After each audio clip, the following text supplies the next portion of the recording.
अभी वक्फ संशोधन अधिनियम 2025 लोकसभा में पारित हो गया और उसके बाद राज्यसभा में भी पारित हो गया और इसके साथ ही इसका विरोध और समर्थन का दौर भी शुरू हो गया। आज की वीडियो में आप लोगों को बताऊंगा कि वक्फ का जो कानून है वो अंग्रेजों के जमाने से ही चालू है और आज की वीडियो में पूरा वक्फ जो कानून है उसका मैं आप लोग को इतिहास 1913 से लेकर 2025 तक का बताऊंगा। वीडियो को लेकर आगे बढ़े उसके पहले सबसे पहले हम समझ लेते हैं कि वक्फ होता क्या चीज है। जब वक्फ को समझ लेंगे तो इससे संबंधित कानून है आप लोग को अच्छे समझ में आएगा।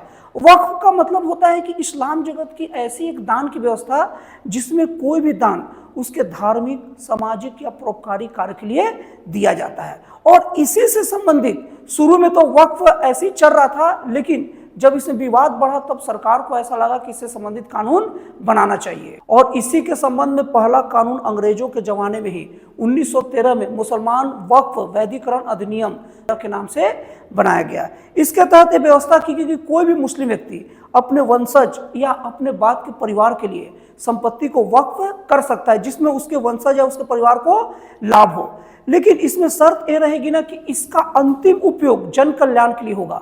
मतलब कि यह है कि अगर मान लीजिए कोई व्यक्ति के पास धन है वो ऐसा कर सकता है कि मेरे बाद मेरे वंशज या बच्चे लेंगे, लेकिन अगर वो न लेने वाले रहे या किसी तरीके से वो नहीं ले पाते हैं तो उस संपत्ति का उपयोग वक्फ में किया जाएगा। मतलब उस संपत्ति का उपयोग जन कल्याण, धार्मिक काम और उसके बाद में बहुत सारे परोपकारी कार्यों में किया जाएगा। और इस 1913 के कानून का प्रमुख उद्देश्य था कि वक्फ से संबंधित जो भी प्रबंधन है उसको बहुत ज्यादा कुशल और पारदर्शी बनाना, लेकिन बदलते समय में ये सब नहीं हो पाया और ये सब ठंडे बस्तों में चला गया। इसके बाद लगभग 10 सालों बाद 1923 में वक्फ से संबंधित दूसरा कानून बनाया गया। इसका प्रमुख लक्ष्य था वक्फ की संपत्ति को निरीक्षण करना और उसका नियंत्रण करना। इसके तहत वक्फ की जो संपत्ति थी उसके ऊपर बहुत निगरानी रखी गई और उसे बेहद पारदर्शी बनाने की कोशिश की गई।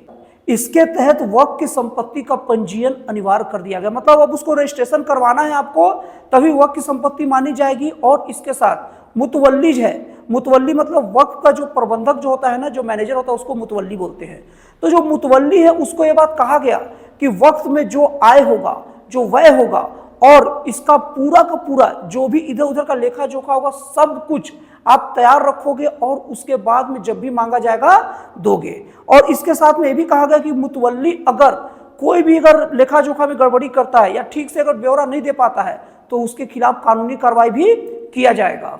और जिला न्यायालय को यह अधिकार दिया गया कि वक्फ से संबंधित अगर कोई भी गड़बड़ी वो देखता है तो उसे रोकने के लिए वो पूरा हस्तक्षेप कर सके और उसके अनुसार कानून भी बना सके।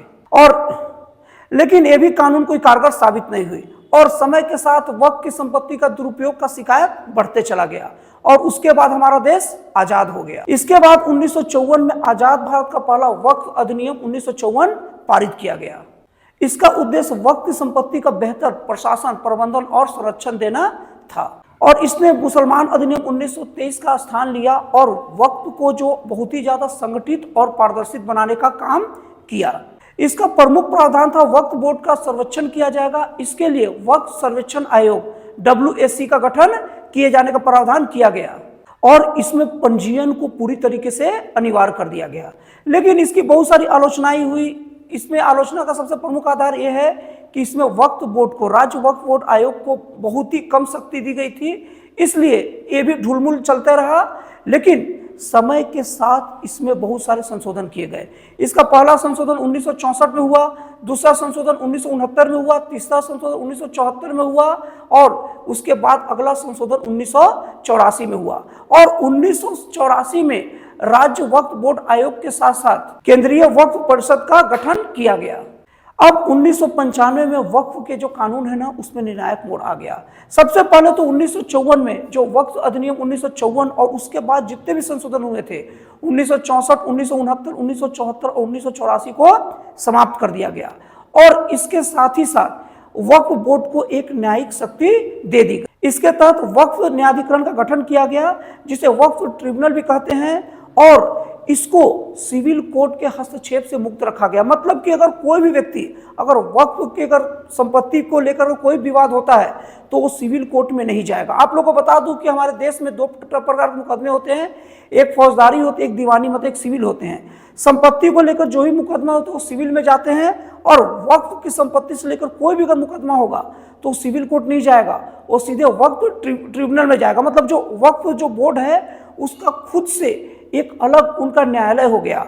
अब इसमें सबसे बड़ी कमी ये हो गया कि अगर मान लीजिए कि वक्फ बोर्ड है वो किसी संपत्ति को अपना कह दिया, अब हमारा उससे विवाद हुआ, अब जब हम कोर्ट में जाएंगे तो भले जांच वगैरह की व्यवस्था है, लेकिन यहाँ पर ज्यादातर फैसले उसके पक्ष में ही आ जाते हैं। क्यों?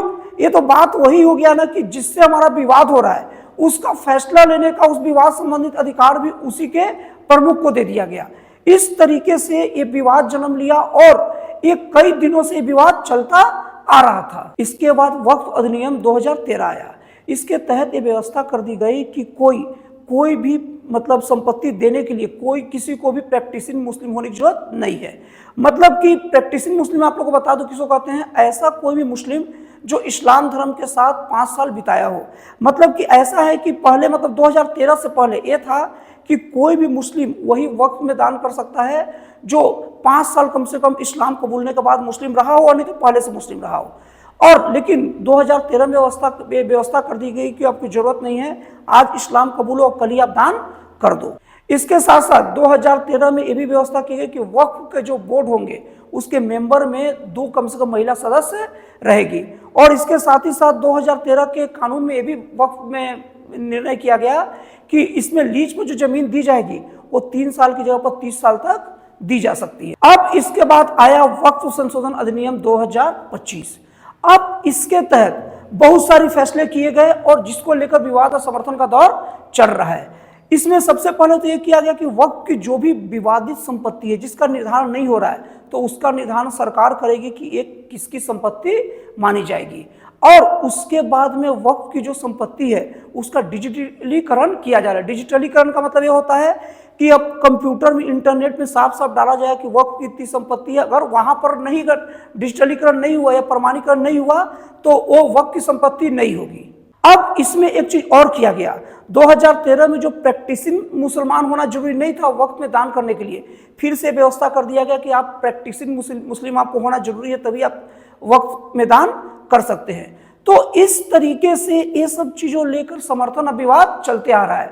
आपको विश्लेषण कैसा लगा, आपको जानकारी कैसा लगा, कमेंट करके जरूर बताइएगा। तो दोस्तों फिर मिलते हैं अगले वीडियो में एक जन कल्याणकारी और एक राष्ट्र से प्रेरित नए विचारों के साथ।